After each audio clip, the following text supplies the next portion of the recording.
Maximum যুবকদের problem হচ্ছে এইটা যে আমরা পড়াশোনায় মনোযোগী হতে পারি না and most of the young people they have asked me about it যে হুজুর কেমনে কেমনে মনোযোগী হতে পারি, কেমনে কনসেন্ট্রেট করতে পারে। এই প্রশ্ন আমাদের মাঝে আসলেই আসে না নাই বলেন তো? সবার ভেতরে একটা কিউরিয়াসিটি যে হুজুর পড়াশোনায় মনোযোগী কেমন করে হব। তো অনেকেই বলে যে পড়াশোনা করে না যে গাড়ির তলে পড়ে সে, এরকম অনেকেই বলে। আবার অনেকে বলে যে পড়াশোনা করে যে গাড়িতে চড়ে সে। এক একজনের কথার ডায়লগ এক এক রকম। তো একজন টিচার স্যার মানে তার ছাত্রকে বলছে যে শোন, যে পড়াশোনা করে সে গাড়িতে চড়ে। তো ছাত্র বলছে স্যার আপনি যে সাইকেলে করে আসেন। তো বলছে যে সাইকেলে করে আসি, সবার জন্য সিস্টেমটা আসলে একরকম না, যার জীবনে যেমন আসে আর কি। তো পড়াশোনা নিয়ে অনেক আমাদের কিউরিয়াসিটি, অনেক কথা, অনেক ট্রল, কথার কোনো শেষ নাই। তো আমি যেগুলো বলবো এগুলো আসলে ইসলামিক রুলস, ইসলামিক টিপস কিছু বলবো ইনশাআল্লাহ। চেষ্টা করবেন আমল করার জন্য, ঠিক আছে ইনশাআল্লাহ।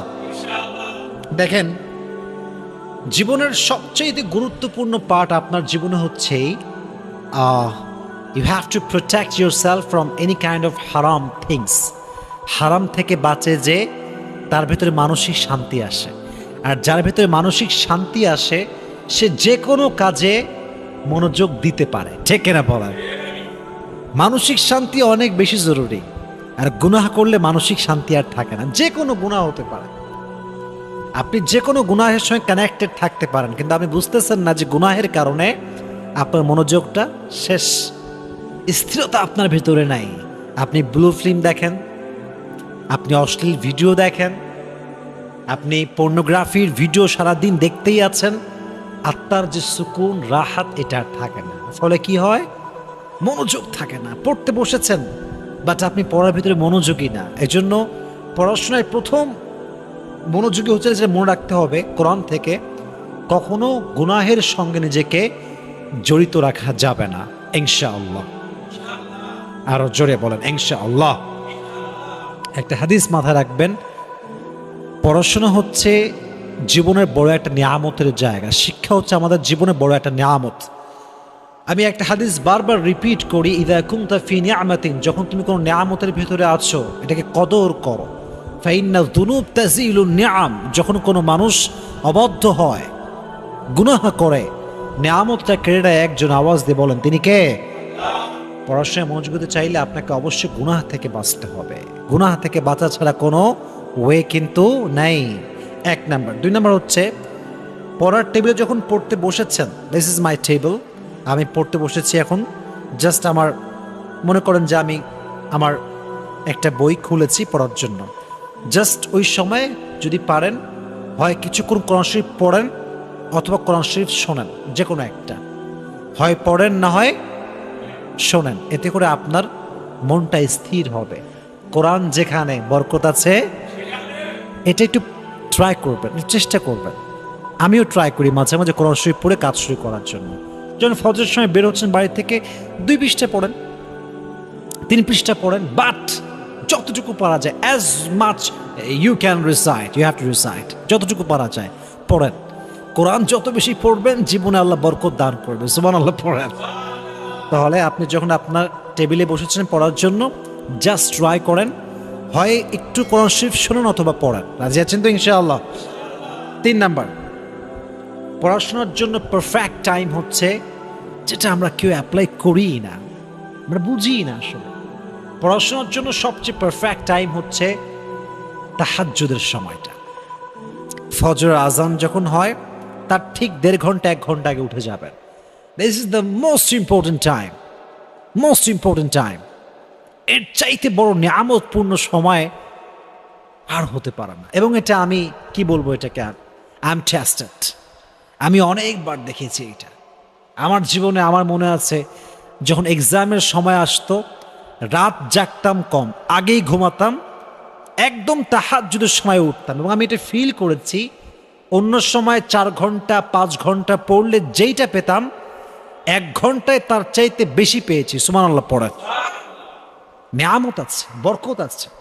এই সময়টা এমন সময়, এই সময় যেই বান্দা কাজ করে আল্লাহ তাকে তার রহমতের চাদর দ্বারা ঘিরে ফেলে এবং তাকে সুনিশ্চিত সফলতা অর্জন করার সুযোগ দান করে। সুবহানাল্লাহ। অনেকে দেখবেন এক্সাম আসলে রাত 2টা 3টা পর্যন্ত পড়ে, মনে করে ইয়ার मैंने तो पूरी जिंदगी को तबाह कर दिया, अब तो पढ़ना ही होगा। যা আছে কপালে দেখা যাবে সকালে পড়। 2টা 3টা পর্যন্ত পড়ে, আর ফজরের নামাজ নাই, আজান শুনে ঘুমাচ্ছে। সকালবেলা পরীক্ষার ঘন্টা দিয়ে দিয়েছে, ও এখনো ঘুমায়। আচ্ছা বলেন তো, এই ছাত্র জীবনে ভালো কিছু করতে পারবে? রাইট টাইমে ঘুমিয়ে যাও, ঠিক তাহাজ্জুদের সময় উঠে পড়ো, 2 রাকাত তাহাজ্জুদও পড়ো, পড়াশোনাটাও করো, ফজর নামাজ জামাতের সঙ্গে পড়ো। দেখবা যা পড়েছো তুমি, আল্লাহ তোমার ঘিলুতে ঢুকাই দিবে। সুবহানাল্লাহ পড়ো। এই জন্য আমরা তাহাজ্জুদের সময় পড়বো। রাজি আছেন তো ইনশাআল্লাহ? আচ্ছা, 4 নাম্বারটা হচ্ছে, এটা মনে করেন দুনিয়াবি নিয়ম, দুনিয়াবি রুল আর কি। হ্যাঁ, রুলসটা হচ্ছে, দিস ইজ দ্য ফোন। যখনই যাবেন পড়ার টেবিলে, এটার থেকে একটু দূরত্ব মেনটেন করেন, ডিস্টেন্স মেনটেন করেন যতটুকু পারা যায়। You have to try your best. It's because যখনই ফোনটা আপনার কাছে আছে, hey someone is texting me, দিচ্ছে মনে হয় কেউ মেসেজ, দেখ না কে দিল। আবার একটা ফটো আপলোড দিয়েছেন, মনে হবে যে কেউ মনে লাইক মারলো একটা, কেউ মনে কমেন্ট দিল একটা, দেখি না চেক করি। ওই যে আপনি ঢুকলেন একটা কমেন্ট চেক করতে, ফির তো আপ খো গয়ে, কাহা খো গয়ে কিসি কো পতা ভি নেই হ্যায়, কোথায় গেছে হারায়। একটা কমেন্ট পড়তে গিয়ে স্ক্রল করতে করতে চলে গেছে, হারাই গেছে। এরকম হয়। ফোনটা জিনিসটাই হচ্ছে এরকম, অ্যাপসের অভাব নাই। টিকটক আছে না? আচ্ছা ভাবছেন কখনো টিকটককে টিকটক কেন বলা হয়? আমি আপনাকে বুঝাচ্ছি। দেখেন, এখানে আমার একটা ঘড়ি আছে, এই দেখেন ঘড়ি ঘুরতেছে। দেখবেন ঘড়ি কাটা যখন ঘোরে, এরকম একটা আওয়াজ আছে না, যেখানে টিকটক টিকটক টিকটক। আপনি যখনই টিকটকে ঢুকবেন, এত শর্ট ভিডিও স্ক্রল করবেন, টিকটক টিকটক।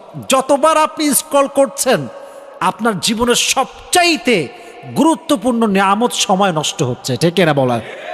হারায় যাবেন, আপনি খুঁজে পাবেন না কোনো কুল কিনারা। এজন্য যখনই পড়তে বসেছেন, abstain yourself from it, বাস দূরত্ব মেনটেন করেন, নিজেকে একদম দূরে রাখেন। পারবেন তো ইনশাআল্লাহ? ফোন থেকে দূরে রাখেন, নিজেকে একদম গুছায় ফেলেন। তবে হ্যাঁ, আপনি ফেসবুক ইউজ করেন, আপনি করেন, কোনো সমস্যা নেই। ফেসবুক চালান, আপনি ইউটিউব চালান, আমার কোনো আপত্তি নেই। বাট মাথায় রাখবেন, বিশেষ কিছু সময়, আসর সময় ফাঁকা আছে, আমি ঠিক আছে ফেসবুক চালাম, কোনো সমস্যা নাই। বাট মাগরিবের পরে আমার পড়ার সময়, আমি সে সময় কেন ফেসবুক চালাবো? আমি কেন উল্টাপাল্টা কাজ করব? কাজের সময় কাজ, খাওয়ার সময় খাওয়া, ঘুমের সময়, এটাই পৃথিবীর নিয়ম। এটা যে করবে সে সফল হবে।